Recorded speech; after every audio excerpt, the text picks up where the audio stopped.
Hi, Sam. This is Tim, and I thought I would take a few minutes to go through my notes that I made on the simple harmonic motion unit for AP Physics. If you have the pages with you, it might be helpful to kind of go through.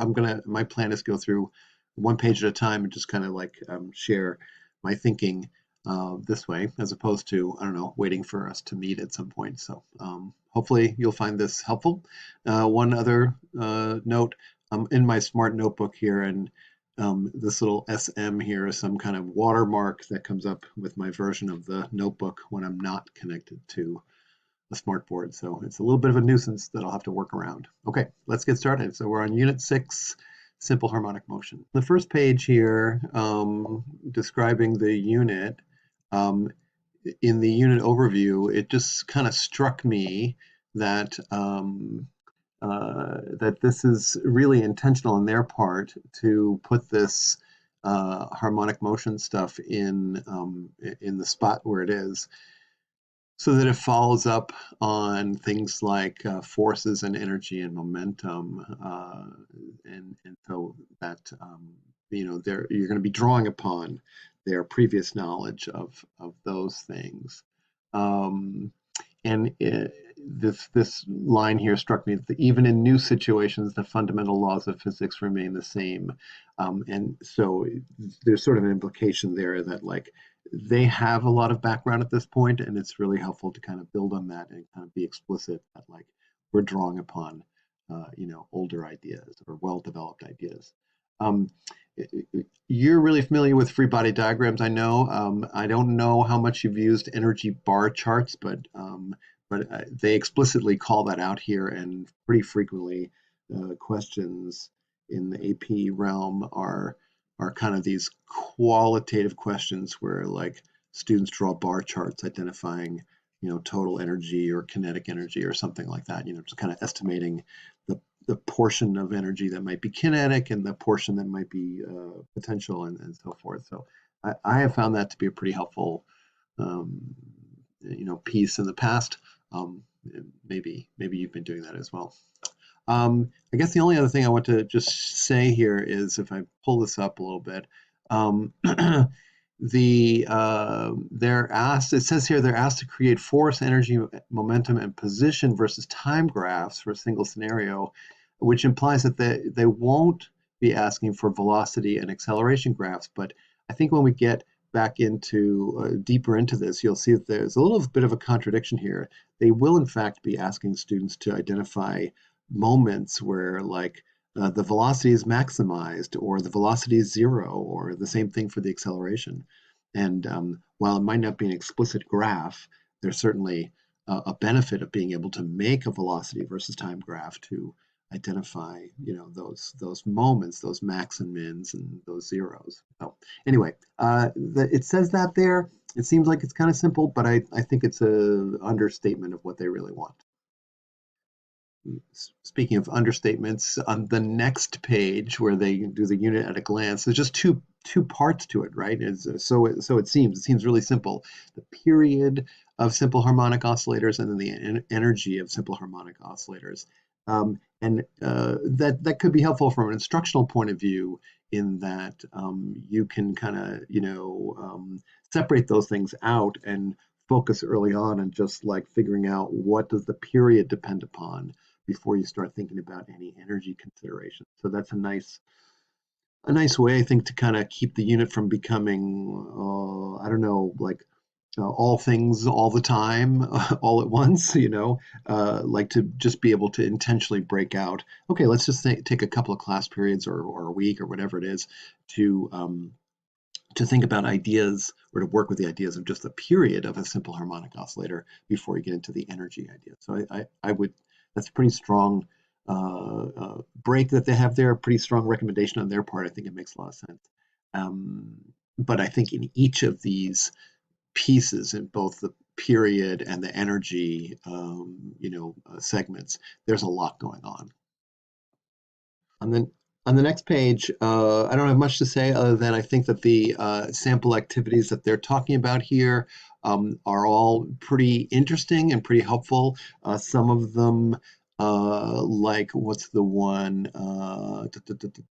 Have the students, this one, number 2, have the students use a pendulum to measure the acceleration of gravity.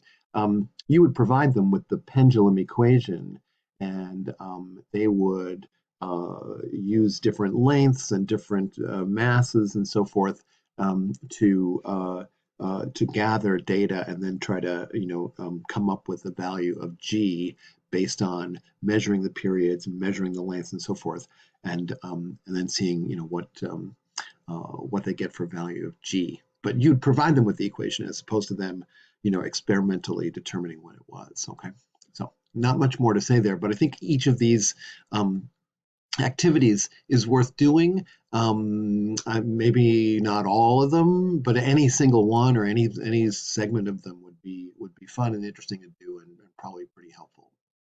Next page, I wanted to say that the photo that I took, I lopped off the title, so it's topic 6.1, period of simple harmonic oscillators, and so that's what this page is all about. And you can see here that there's some thoughts, excuse me, some thoughts about so-called restoring forces, and that may be kind of a new idea, whereas the entire unit is built on forces and movement and all these things, energy and momentum that you may have covered before. Maybe the idea of restoring forces has not been in place. So that's a sort of an intriguing new element to, and in fact, a key thing in terms of getting a system to oscillate is that there has to be some sort of, I don't know, tension between two forces where, like, for example, with a spring, the restoring force of the spring creates the oscillation. And while there might be lots of possibilities for the AP curriculum, the first one is just examining a pendulum, and the second one is examining a mass spring oscillator. Okay, so keeping that in mind, those are the two types of oscillators that they want to be looking at. Okay.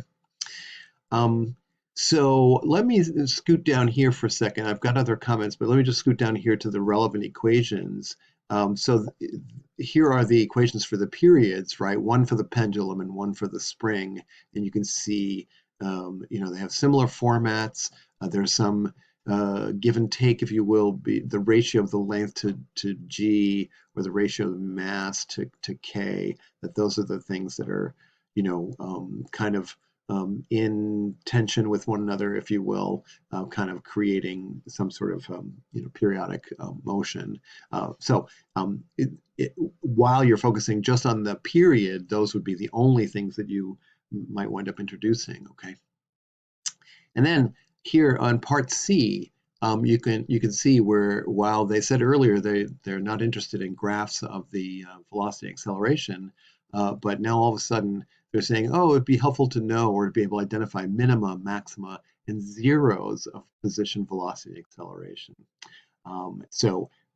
Once you've established the mins, the maxes, and the zeros, you basically have a graph, since everything is pretty, what do you want to say, pretty sine wavy, right? So you got those other pieces, you've got your graph, along with the period, right? So it's a bit of a, I don't know. I don't think it's fair to say that you don't have to do graphs of velocity and acceleration.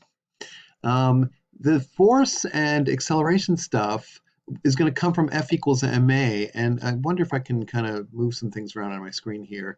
Let me move. Yeah, I can do this. Here we go. I've got a little comment here. So of course, F equals ma is really helpful, and being able to calculate forces and acceleration in an oscillating system is a good challenge. But the F net would be the spring force minus the gravitational force for an oscillating spring. And the Fs is going to change with the location, right, as X changes the force on the spring changes. And so this first term keeps changing. Fg would be a constant, it'd be the mass, the weight of the mass that's on the spring. And so this number keeps changing, F net keeps changing, and so one can figure out how the acceleration will be changing, or for any given location, one can figure out the acceleration on the mass. So I don't know, you're probably pretty familiar with that, but just thought I would sort of play that out, that you would want to make sure that they were pretty clear that F net acting on the mass is this difference between the spring force and the gravitational force. Skip a page and go to the topic 6.2, the energy of a simple harmonic oscillator. And my only comment on this page is that the other kind of oscillating system is an electric field, and charged objects in an electric field, and that's also outside the Physics 1 curriculum. Okay, so let's go right to the page after that. The essential knowledge of the energy part of the unit just adds in this idea that there's potential and kinetic energy in these systems, and this is the very heart of it all. So here's the repeat of the period equations. Okay, and now they're adding in the potential energies, right? So U would be the potential energy, right? And for the spring, it's just 1/2 kx squared, and for the pendulum, it's the mg times the change in the y value. So those are the two potential energy ideas. Let me scoot this over here. In general, of course, the total energy is the kinetic plus the potential energy, and for the spring, it's 1/2 mv squared plus 1/2 kx squared, and for the pendulum, it's 1/2 mv squared plus the mgy. So I think the classic dilemma for students is they want to sometimes immediately compute, say, the kinetic energy. If they're asked for the kinetic energy, they start looking for the mass and the velocity, and they lose track of the idea that that could be gotten indirectly, that the Ke could be gotten if you know the total energy in the system, which is frequently true, and if you know the potential energy of the object at that moment. If you know those two things, you can by default know the kinetic energy. So the kind of classic student stopping point is, but I don't know the mass, or I don't know the velocity, and so how can I get the kinetic energy? And then not realizing the indirect way to get kinetic energy through the idea of an energy conservation. Okay, so just that's something that probably comes up early in the course and will repeat here as well. I have a lot of thoughts here, I guess, about like various kinds of graphs that you could make and so on. But I think I've said most of that stuff already in this video, and I don't want to go too long here. But one interesting thing that I'll say before just signing off here is this: in the spring system, in this simple harmonic motion of a spring, the kinetic energy, of course, is the 1/2 mv squared, and the potential energy is only the potential energy that's due to the spring, the restoring force of the spring. For reasons I can't quite remember, ignoring the gravitational potential energy of the system is valid, and I wish I could say off the top of my head why that was, but I've seen several proofs, and I've actually done the proof myself, but it's been a while, and I have to say I can't quite recall like that particular learning of mine. But I always find it surprising that the spring system ignores the gravitational potential energy that's also changing as a spring is sort of bobbing up and down. It could be, there are some spring systems that are shown working horizontally, like sliding back and forth on a frictionless surface, and so in that case, there's no gravitational potential energy to think about. But even in the vertical case, I've seen proofs where like that kind of potential energy can be ignored. I'm going to double check on that because that seems weird to me. But I just want to alert you to that. Like right now, that equation or that setup does not include the gravitational potential energy for the spring. Okay.